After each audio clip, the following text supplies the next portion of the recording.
مبین خان فکر وکړه زه ولسوال یم خو مګر د افغانستان میرمنو ته ازادي غواړم، تعلیم غواړم، کاري فرصتونه ورته غواړم، خو د ما میرمنه به بې سواده وي. نو د ما میرمنه به بې سواده څنګه په دفتر کې کېنوم؟ د والي میرمنه به بې سواده وي، نو د والي میرمنه څنګه په دفتر کې کېني؟ هلته په بې سوادي کې د دفتر چارې مخکې یوسي. د وزیر میرمنه به بې سواده وي، نو ځکه چې افغانستان 45 کاله نو دا خو د تا منطقي سوال نه ده شتې کوي. ما خو د افغانستان میرمنې باید تعلیم نه دیموکراسي چې دا د ښځو دپاره مختلف بخشونه لري. د تا ښځه که تعلیم نه لري ګډېدا خو به یې زده وي، تولونیوس ته خو به تللی سي. د تا ښځه که تعلیم نه لري قرصک خو به یې زده وي. هلته د لارډ ولې ارناسایي د تاسو د سولې سفیر او تشویقولم فرهنګي کارونه خو به یې زده وي. که نور نه وي دفتر کې خو به جارو کولی سي، که نور نه وي ډېر کارونه دي. ته ولسوال صاحب په دې شیونو زمزه چې د ما ښځه به بې سواده وي. د بې سوادانو ښځو دپاره تاسو حرفهیي کارونه شروع کړي وو، خیاطي مو ورزده کوله، چرګوړي مو ساته، مجلسو ته م غوښته. زه په دې پوهېږم چې د افغانستان ښځې به ډېرې بې تعلیمه وي.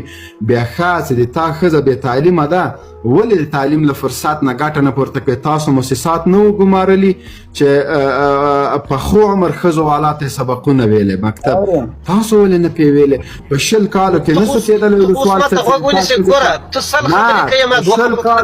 ودرېږه نه ولسوال صاحب. 20 کاله تاسو د ښځو د حقوقو په نامه او د تعلیم په نامه تا نسو کولی چې له 2001 نه ښځه په مکتب کې خپله ښځه واچوې.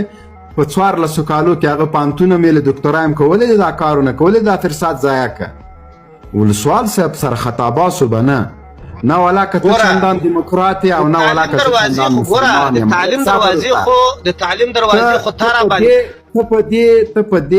ته په دې باندې قناعت وکړه چې ته چندان دیموکرات تعلیم دروازې خو تا راباندې تړلې وې که د نه وې تړلې؟ تا ښوونځي په بمونو نه الوځول، تا په ښوونځیو ته اجازه ورکوله، تاسې د میرمنو په مخ باندې تیزاب نه اچول، تاسې معلمې په دې نامه باندې نه وژلې وای دا کافران سوي دي. معلمه ده په یوه مکتب کې، په یوه لیسه کې مدیره ده، نو ته بیا ولې دا خبره ماته کوې؟ نه دي هم د تعلیم دروازې را باندې بندې کړې ولې؟ هم له مانه بیا هغه پوښتنه کوې وای تا ولې خپله ښځه نڅېدا ته نه را ایستله؟ نڅېدانو خو چا نه ومنې کړې. فدا صاحب زه شرمېږم، زه دې ولسوال ته مخ نه لرم. خطرناکه جوابونه زه دې د سترګې له یو کونجه ورته ګورم.